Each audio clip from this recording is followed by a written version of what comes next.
کون تسلیم کرتا ہے کہ مجھے کچھ نہیں یہ اسی لیے تو ہوتا ہے کہ آپ 18 روپے کی بناتے ہیں اپنا کیا نام ہے اورنج ٹرین، اور باقی لوگوں کو چھوڑ دیتے ہیں جو مرضی کرتے پھریں، باقی پورے کا پورا پنجاب. یہی تو مسئلہ ہے کہ ہر جو ہے اس کے جیب میں پرابلمز ہوتے ہیں. شہزاد اکبر کا جانا عمران خان صاحب کے غصے میں بھی اضافہ کرے گا. عمران خان صاحب کی اپنی جو سیلف ناکامی، یہ کیا ہو گیا میرے سے، وجہ ساری یہ ہے کہ آپ نے اپنے ارد گرد لوگ ہی ایسے اکٹھے کیے ہوئے تھے، کچھ نہیں کر سکتے. شہزاد اکبر صاحب کی قابلیت پہ کوئی سوال ہے؟ نہیں، شہزاد دیکھیں ایک بناتے ادارہ، اس ادارے کو باقاعدہ پوری قانونی پاور اس کا سربراہ لگاتے شہزاد اکبر کو، پھر اس سے گریبان پکڑ کے پوچھتے کہ شہزاد اکبر صاحب کیا کر. شہزاد اکبر صاحب کو آپ نے مشیر لگایا، پوچھتا آپ کو ہوم سیکرٹری نہیں ہے، پوچھتا آپ کو انٹیریئر سیکرٹری نہیں ہے، وہ کبھی ادھر کی کبھی ادھر ہی کرتا. وہ کہتا ہے اچھا دیکھ لیں گے بچہ میں تم ہو کیا، آج نہیں تو کل چلے جاؤ گے، ہم نے تو یہاں پرمنٹ رہنا ہے.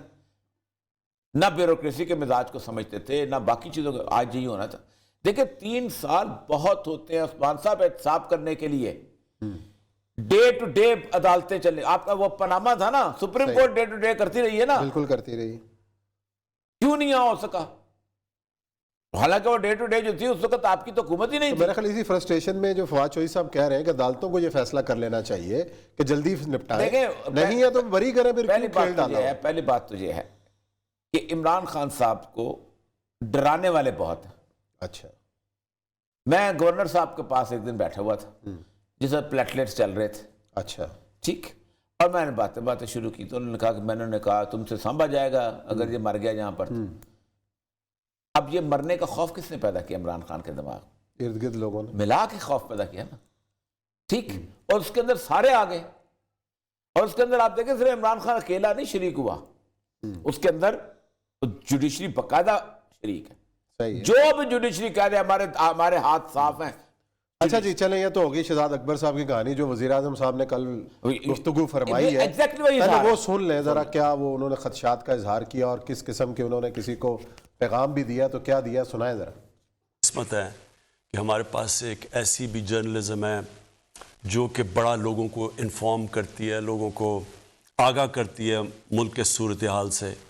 لیکن بدقسمتی سے ایسے بھی ہیں جو سارا وقت مایوسی پھیلا دیتے ہیں. میں اپنے صحافیوں سے چاہتا ہوں کہ دیکھیں اتنی مایوسی کئی دفعہ پھیلا دیتے ہیں کہ وہ لوگ بیچارے سمجھتے ہیں کہ یہ تو ملک آج گیا تو کل گیا. اس آدمی کو اللہ نے سب کچھ دیا ہے، اس کو کیا ضرورت پڑی تھی کہ گھٹیا لوگوں سے ہر روز برے بھلی گالیاں سنیں. لیکن میں اس کو جہاد سمجھتا ہوں. میں نے ان سے کوئی مفاہمت نہیں کرنی. انہوں نے مجھے بلیک میل کرنا کہ کسی طرح ہمیں NRO دے دو. اب میں اس کو سمجھتا ہوں کہ یہ ملک کی سب سے بڑی غداری ہے. میں جب صبح اٹھتا ہوں 1 گھنٹے کے اندر اپنے موبائل پہ مجھے ساری انفارمیشن مل جاتی ہے. ایک چیز جو مجھے کئی دفعہ راتوں کو جگاتی ہے وہ صرف مہنگائی ہے. میں آپ کو ایک اور بات بتا دوں، انشاءاللہ یہ بھی ٹرم پورا کرے گی، اگلی بھی ٹرم پوری کرے گی یہ ہماری پارٹی. اگلی ٹرم بھی، یہ بھی آج میں آپ کو کہہ رہا ہوں، ایک خبردار کرنا چاہتا ہوں. اگر میں گورنمنٹ سے باہر نکل گیا میں آپ کے لیے زیادہ خطرناک ہوں. میں اگر سڑکوں پہ نکلایا نا تو آپ کے لیے چھپنے کی جگہ نہیں ہوگی. یہ وہ لوگ ہیں جن کا ٹائم ختم ہو چکا ہے. مجھے تو پتہ ہی نہیں پیسہ کدھر سے ہے. کوئی پولو کھیل رہا ہے وہاں جا کے، کوئی بینٹلی میں پھر رہا ہے، کوئی رولز رائس میں پھر رہا ہے. کدھر سے آیا پیسہ؟ میں تو عدلیہ سے اپنے کہتا ہوں کہ خدا کے واسطے اس ملک پہ رحم کریں، ڈے ٹو ڈے ہیئرنگ کر کے اس کا مسئلہ حل کریں. ہماری ڈیموکریسی ختم ہو رہی ہے. جی اور یہ صاحب عدلیہ کا کوئی قصور نہیں. پھر کس کا قصور؟ ان کا اپنا قصور ہے. آپ نے ایک دیکھے نا، میری بات سنیں، 2000 بندہ تھا پڑا ہوا ان کے پاس جیلوں میں، جس کے اوپر مقدمے نہیں تھے، انہوں نے کچھ ڈھونڈ نہیں سکتے، انہوں نے فوجی عدالتیں لگانی نا، انہوں نے آ کے کلا کما کر دیا نا سارے کا سارا. صحیح، آپ نہیں بنا سکتے تھے. مسئلہ پتہ کیا ہے؟ اندر جو لوگ بیٹھے ہوئے تھے نا، ان کو پتا تھا کہ اگر ایک ایسا ادارہ بن گیا تو کل کو ان کی گردن بھی اس کے اوپر آ جائے گی.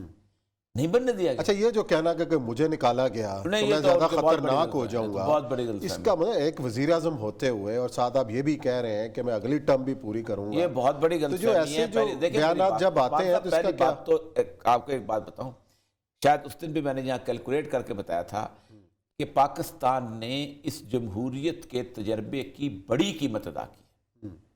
17 ارب ڈالر تھا قرضہ اس ملک کا جب بے نظیر برسر اقتدار آئی ہے 1988 میں.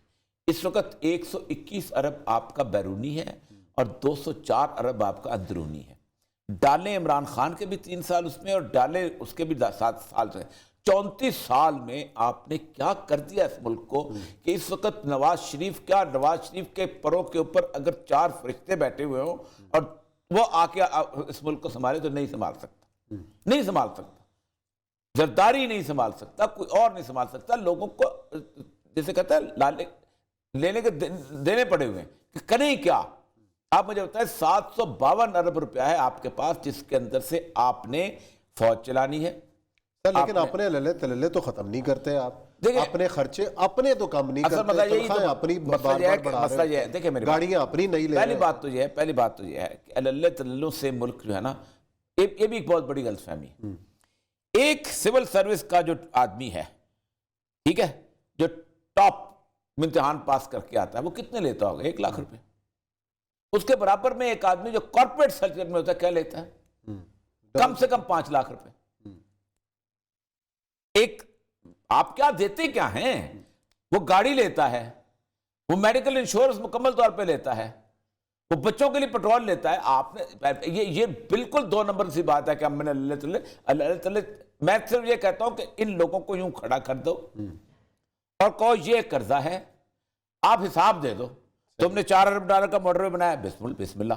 تم نے 2 ارب روپے کا ڈیم بنایا، منگلہ بنایا، بسم اللہ. تم نے وہ تو ایوب خان کا زمانے میں بن گئے تھے. یہ 34 سال میں تم لوگوں نے کیا بنایا ہے اس ملک کے اندر؟ چلو لاہور کا ایئرپورٹ بنا دیا تم نے، ٹھیک، کراچی کا ایئرپورٹ بنا دیا، ٹھیک. یہ سارے گن دو، ہمیں پورے کر دو پیسے اس ملک کے، اور اس کے بعد آپ لٹکا دو. دیکھیں مہاتیر محمد نے کہا تھا جب تک ہم ان لوگوں کو بغیر ٹرائل کے جیل میں نہیں ڈالیں گے یہ ملک ٹھیک نہیں ہو سکتا.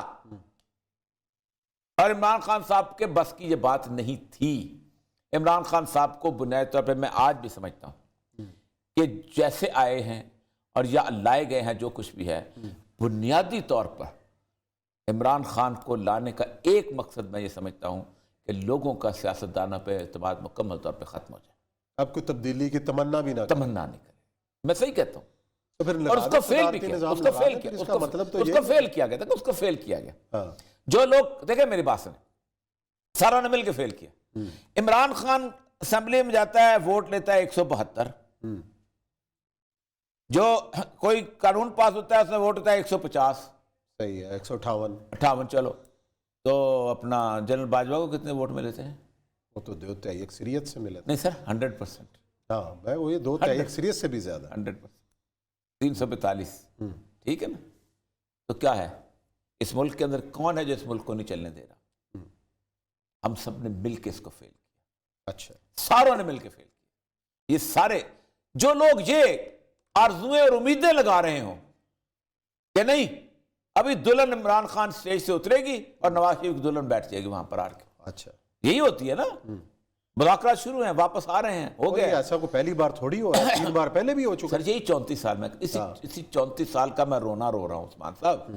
اس 34 سال کے اندر آپ کی حالت یہ ہو گئی ہے کہ آپ کو ایک فیصلہ کرنا پڑ جائے گا. میں آج روز ان کی پڑھتا ہوں. اچھا اسی لیے صدارتی نظام کی بحث شروع کرائی گئی ہے کہ یہ سسٹم ناکام ہو گیا. 34 سال میں آپ صدارتی نظام لے آؤ. ایک آج بحث نہیں ہو رہی، یہ ہر دفعہ بحث ہو رہی ہے. کوئی نئی بات نہیں. کل بھی میں نے کہا تھا، آج میں نے کہا دیکھو ایک بات پہلے میں صدارتی نظام کا حامی اس بنیاد پہ ہوں کہ کانسٹیچوئنسی پالیٹکس سے نجات ملے. جو ایک آئے کم از کم اس کے پاس کوئی پاورز تو ہوں جتنی. اچھا اکاؤنٹیبلٹی تو ہوتی ہے. یہ تو کون سا کچھ اصل میں ہم لوگ جو صدارتی نظام کی بات کرتے ہیں وہ پتلی کلی سے نکل لیتے ہیں. اسی طرح مارشل لا کو صدارتی نظام ہوتا ہے. ایوب خان کا صدارتی نظام تھا کوئی، یحییٰ خان کا صدارتی نظام تھا کوئی، مشرف کا کہاں صدارتی نظام تھا؟ 1.5 سال باقی تو سارے یہ کرتے رہے سر. اور دوسری بات یہ ہے کہ اگر یہی جمہوریت تھی، صدارتی نظام جب اس کے پاس آیا، اسد زرداری صدر بنا تو اپنا یوسف رضا گیلانی چپڑاسی کی حیثیت ہو گئی تھی اس کی. Elected prime minister of the parliament, کیا حیثیت تھی اس کی؟ وزیر اعظم تو تھے آپ. سر نام کا تو وزیر اعظم شجاعت بھی تھا، نام کے سارے تھے. میں آپ کو گن لیتا، اختیارات تو استعمال کیے نا جیسے بھی کیے. جتنے کیے اتنے کیے، پوچھ کے کیے. یہی صورتحال تھی نا. فائلیں جس طرح جاتی، آپ کو پتہ ہے کہ فائل جاتی تھی اوکے کو کہتے، پریزیڈنٹ کا دستخط نہیں کرتا تھا، صرف اوکے آتی تھی پیلی والی چٹ کے اوپر. ہم تو بیوروکریسی میں تھے، ہمیں تو پتہ ہے کیسے پیلی چٹ اوپر سے آتی تھی، کیلے چٹ نیچے آتی تھی، پیلی چٹ پھاڑ دی جاتی تھی اور نیچے وہ سائے. بعض دفعہ ایسا ہوتا تھا کہ فائلوں کے اوپر پینسل سے لکھا ہوا آتا تھا آرڈر، اس کے اوپر لکھ کے پھر ربڑ سے ملایا جاتا تھا. یہ تو اصل مسئلہ یہ نہیں ہے. خان صاحب کی بیسیکلی ساری ہے مسئلہ ہے کہ 3 سال ان کو ہو گئے ہیں. پاکستان میں جو شخص یہ کہتا ہے نا کہ کہ اس کو 5 سال بڑا کم عرصہ ہے، تو پاکستان کو بنیادی طور پہ اس بر صغیر کے ایک بہت بڑے آدمی کا مذاق اڑاتا ہے. اس کا نام تھا شیر شاہ سوری. وہ 4 سال 8 مہینے 10 دن رہا تھا. اچھا. اور آپ پتہ ہے کیا کچھ کیا تھا اس نے کلکتہ سے لے کے پشاور تک جی ڈی روڈ بنائی تھی. اس نے ہر ایک کوس کے اوپر ایک سرائے بنائی تھی، ایک کنواں کھدوایا تھا. اس نے ڈاک کا سب سے ایفیکٹو ترین نظام بنایا تھا. گجرانوالہ میں آج بھی اس کی چوکی موجود ہے. اس نے پورے بر صغیر پاک و ہند کو، جس کے اندر کلکتہ شلکتہ سب کا تھا، اس نے زمینوں کی پیمائش کروائی تھی. اور جریب کا سسٹم جو پٹواری آج کرتے ہیں اس زمانے کا لگا ہوا تھا. فرد جو تھی سب اس کا تھا. اس نے پرگنا کا سسٹم بنایا تھا. 4 سال 8 میں اکیلا، میں کہتا ہوں روہتاس کا قلعہ دیکھ لینا تو سارے مغل ایک طرف اور وہ اکیلا قلعہ اتنا زبردست بنایا ہوا ہے. تو 4 سال 8 مہینے 9 دن بہت ہوتے ہیں. خان صاحب آپ نے پہلے، خان صاحب نے تو کہا تھا 100 دن میں بہت کچھ کر دوں گا، جو آپ کو یاد ہے پہلے. سر خان صاحب کہتے تھے میرے پاس 200 آدمی ہیں. میں نے کہا تھا آپ کا سارے 200 آدمی وہ ہیں کہ جنہوں نے پاکستان کی شکل نہیں دیکھی ہوئی، جن کو یہ نہیں پتا کہ مچھر کس طرح کاٹتا ہے اور مچھر سے ملیریا کس طرح ہوتا ہے. وہ 200 آدمی تھے آپ کے. اچھا، اسی لیے آپ کی رہ گیا 1.5 سال. اگر پورے 5 سال خان صاحب کرتے ہیں تو 1.5 سال میں کوئی معجزہ ہونے کی نہیں، کوئی توقع ہے؟ کوئی توقع نہیں. میں اس دن مایوس ہو گیا تھا جس دن خان صاحب نے مجھے فون کیا اور مجھے کہا کہ آپ تھوڑی سی ہمیں بتا دیں کیا چیز ہے. آپ بتا دیں تو شاید خان صاحب سنیں نا، رات کو 11 بجے آن کا فون آیا. خان صاحب آپ کو خود ہی بتائیں گے. اچھا. وہ خود 3:30 چال ہو گئے بتانے ہوئے. مجھے اندازہ ہو گیا تھا کہ اس کو کسی میں نے کوئی وزارت عثمان نے میں تو مشیر تک لینے کا تیار نہیں ہوں. مجھے اندازہ ہو گیا تھا کہ کسی ایسے آدمی کو کہ جس نے اس پاکستان کی مٹی کے اندر زندگی گزاری ہوئی ہے، جس نے یہاں کے مچھر جس کو کاٹے ہوئے ہیں، جس نے یہاں کے رکشوں میں سیر کی ہوئی ہے، جس نے یہاں کے عوام، ان سے خان صاحب مشورہ لیں. ان کو زلفی بخاری اچھا لگتا ہے، ان کو وہ کیا نام ہے شواز گل جو کہتا ہے دیکھو میری ڈگری دیکھو کیسی ہے، یہ لوگ اچھے لگتے ہیں. ان لوگوں نے تباہ برباد کر دیا خان صاحب کو. اور خان صاحب 8 آنسو روئیں گے اگر وہ اقتدار سے گھر پہنچے. اچھا جی، چلیں دیکھتے ہیں کیا ہوتا ہے اور خان صاحب کس طریقے سے آئندہ 1.5 سال میں پرفارم کرتے ہیں. یا لیتے ہیں بریک کے بعد آئیں گے تو ذکر کریں گے افغانستان کے طالبان کی سفارتکاری.